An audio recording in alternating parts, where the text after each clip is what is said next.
Sebelum video ini dimulai, pastikan kamu sudah mengklik tombol like dan subscribe. Aku tunggu 5 detik ya. Thank you, take your time and enjoy.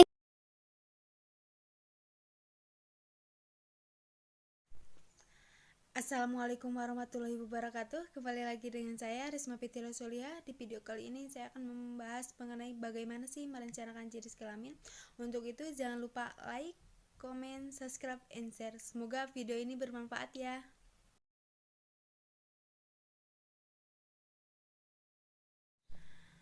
Banyak pasangan suami istri yang datang ke dokter kandungan untuk menentukan jenis kelamin. Alasannya yaitu ingin meneruskan nama keluarga atau enggak dia pengen jenis kelaminnya beda dari anak yang sebelumnya. Nah, pemilihan jenis kelamin ini bisa dilakukan dengan metode alami atau tidak dengan bantuan medis. Apapun metodenya, bisa saja tidak sesuai dengan apa yang kita inginkan. Nah, metode pemilihan jenis kelamin ini bisa dilakukan sebelum proses pembuahan. Nah, dengan caranya yaitu dengan cara mengisolasi sperma pembawa kromosom X dan sperma pembawa kromosom Y sebelum pembuahan sehingga jenis kelamin yang kita inginkan dapat kita atur. Nah, sperma dapat membawa kromosom X dan Y, sedangkan sel telur hanya membawa kromosom X.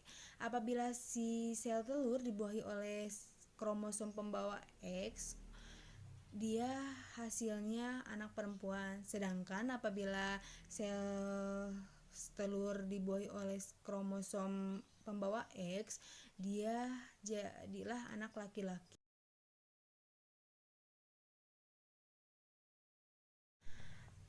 Ada beberapa metode pemilihan jenis sperma yang dilakukan di dunia kedokteran.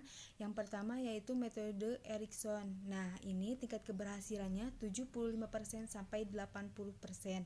Yang kedua, metode Microsoft. Nah, ini tingkat keberhasilannya 90%. Sedangkan yang ketiga, metode pre-implantation genetic diagnosis. Biasanya ini dilakukan untuk bayi tabung dan tingkat keberhasilannya 100%. Nah, adakah cara yang lebih mudah dan alami?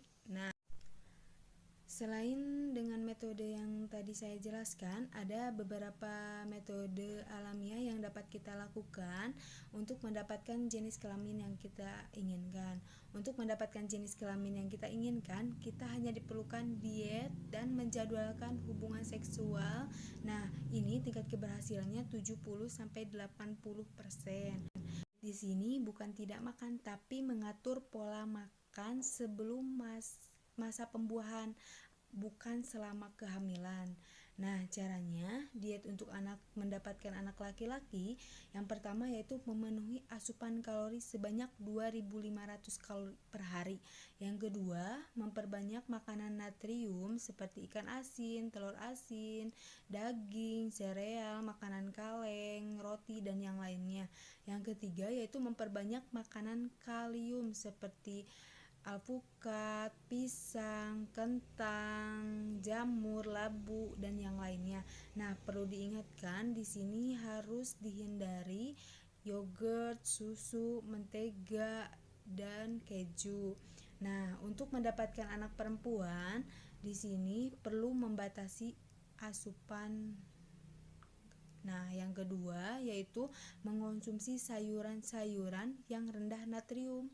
Yang ketiga, mengonsumsi makanan magnesium seperti alpukat, yogurt, biji-bijian, kedelai, ikan, pisang, coklat. Nah, yang keempat yaitu meningkatkan asupan kalium, misalnya susu, keju, yogurt, bayam, kacang-kacangan, ikan teri, dan yang lainnya.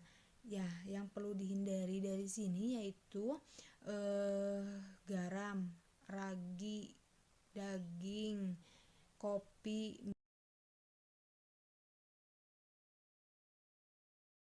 Nah, program diet ini perlu dilakukan selama 9 sampai 12 minggu sebelum Anda melakukan program hamil. Jika sedang menggunakan KB, disarankan jangan melepas KB sebelum program diet ini selesai. Nah, setelah program ini selesai, jadwalkan hubungan seks. Nah, jika menginginkan anak perempuan, lakukan hubungan seksual setiap hari sejak awal siklus haid hingga 2 hari sebelum masa subur. Nah, jika menginginkan anak laki-laki, dianjurkan untuk melakukan hubungan seksual sedekat mungkin dengan masa subur. Jadi, jenis kelamin bayi dapat kita rencanakan, namun tingkat keberhasilannya berbeda-beda, dipengaruhi oleh beberapa faktor, dan konsultasikanlah ke tenaga kesehatan atau dokter kandungan supaya apa yang kita rencanakan berhasil.